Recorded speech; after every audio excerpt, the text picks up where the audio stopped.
ल भाइलाई चुप्पी चुप्पी ए भाइ हाँसेन हाम्रो भाइ ल भाइलाई चुप्पी हान्दिनु फेरि आज भाइ क्युटी भान्जा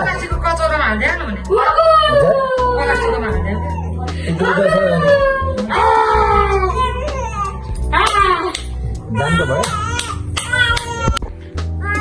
सबको गाला रातो भएको छ केले टोकिदिएको नि रोजी दिदीको पनि गाला यहीँ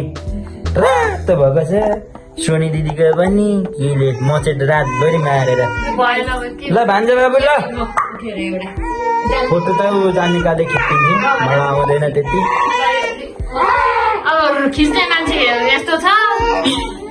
ल अब फोटो पनि धेर भए अब आमा छोरा मात्रै अब आमा छोरा मात्रै कान्छो ल हल्ला गरेको गरे खिचेको खिचे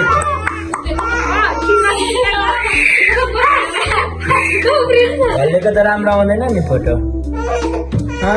आमा छोरा कान्छो कान्छो रे ल कान्छो ल आफै ल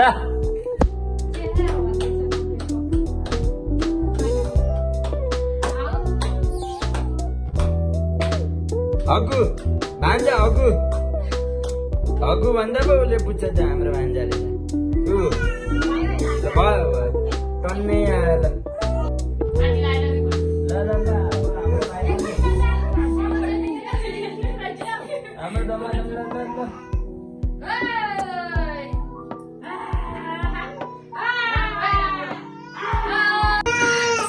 ल कति छिटो खोलिसकेको त फेरि हाम्रो भान्जामा हेर्नु त ल भान्जा ल भान्जा आन्टी होइन भान्जाको त सोध्री आन्टीसँग त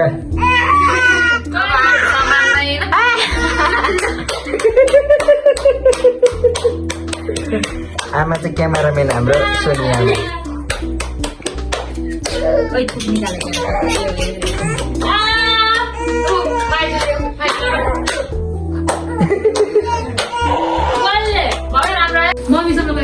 ल ल ल फेरि अब दिदी मात्रै बस्नु न त ल आज हाम्रो भान्जाको धम्माधम भात खुवाइ हुँदैछ सानो राजाको आउनु होइन कहाँ हाल्नु म यहीँको मात्रै बनाएको बनाइछु भिडियो ल अब हाम्रो भान्जालाई दिदीले बोकेर बस्नु ल ल ल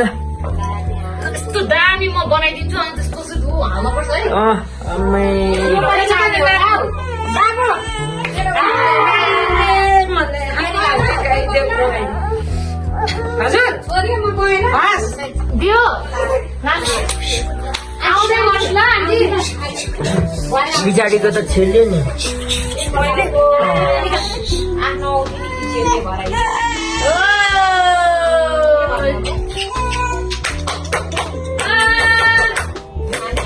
कति ज्ञानी भयो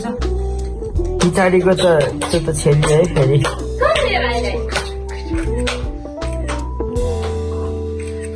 ल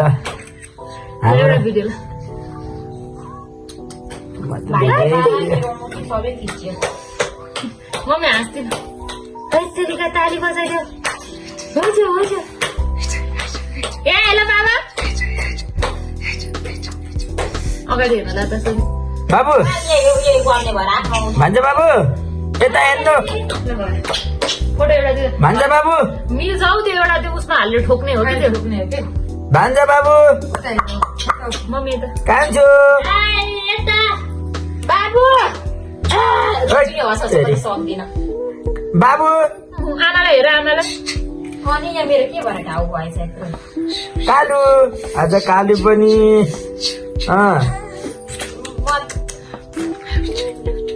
ल लाग्छ देख्न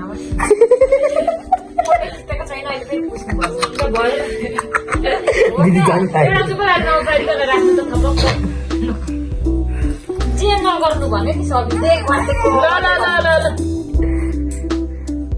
तँलाई कराउने बनाउनुहुन्छ क्या तँले कराएको सुन्न मजा आउँछ मलाई पनि फेरि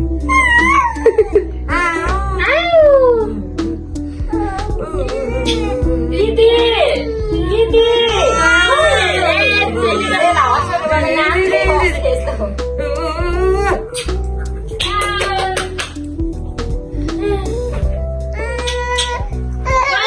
ल भयो मम्मी ल भयो फेरि जुत्ता खाने ल भान्जालाई त मिलाइदिनु पाला भान्जा नरुई मम्मी जुत्ता जुत्ता हजुर छेक्रा वाला चाहिँ ल भयो अड्काइसक्यो कि क्या